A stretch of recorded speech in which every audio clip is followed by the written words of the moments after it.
Selamat datang ke Bantuan MY, saluran anda untuk info terkini bantuan rakyat Malaysia. Assalamualaikum dan salam sejahtera. Perkembangan terbaru mengenai bantuan kerajaan kini mula menarik perhatian ramai, khususnya penerima sumbangan tunai rahmah atau STR serta sumbangan asas rahmah, SARA. Kenyataan terbaru yang disampaikan oleh Perdana Menteri, Datuk Seri Anwar Ibrahim, memberi bayangan bahawa kedua-dua bantuan ini berpotensi menerima penambahbaikan bagi tahun 2027. Dalam ucapan beliau baru-baru ini, Perdana Menteri menyentuh mengenai keperluan kerajaan untuk terus membantu rakyat menghadapi kos sara hidup yang masih memberi tekanan kepada ramai isi rumah. Walaupun terdapat perubahan pada beberapa harga pasaran, kerajaan mengakui masih terdapat barangan yang kekal tinggi dan keadaan itu memerlukan perhatian berterusan. Berdasarkan kenyataan tersebut, kerajaan memberi isyarat bahawa bantuan kepada rakyat akan terus diperkukuhkan melalui pembentangan belanjawan 2027 yang dijadualkan berlangsung pada Oktober 2026. Ketika itulah segala bentuk perancangan termasuk sebarang penambahbaikan terhadap STR dan SARA dijangka diumumkan secara rasmi. Namun begitu, orang ramai perlu memahami satu perkara yang sangat penting.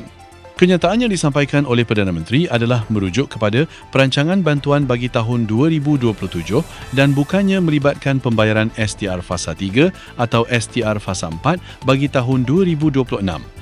Ini bermakna jumlah bayaran STR Fasa 3 dan Fasa 4 untuk tahun 2026 adalah kekal seperti yang telah diumumkan oleh kerajaan sebelum ini.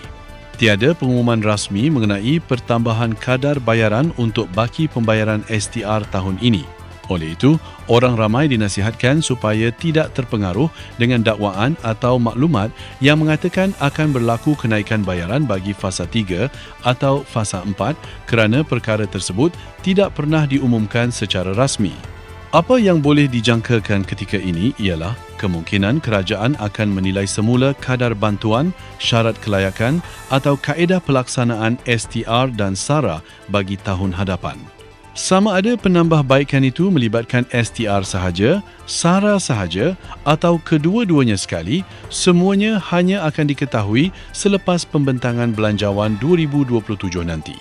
Sehingga kini, kerajaan masih belum mendedahkan bentuk penambahbaikan yang bakal dilaksanakan. Justeru, orang ramai dinasihatkan untuk menunggu pengumuman rasmi semasa pembentangan belanjawan 2027 dan mendapatkan maklumat hanya daripada saluran rasmi kerajaan bagi mengelakkan kekeliruan. Buat masa ini, penerima STR dan SARA hanya perlu menunggu pengumuman rasmi kerajaan serta memastikan maklumat mereka sentiasa dikemaskini sekiranya diperlukan. Sebarang perubahan kepada kadar bantuan, kategori penerima atau syarat kelayakan hanya akan disahkan selepas kerajaan membuat pengumuman rasmi dalam pembentangan belanjawan nanti.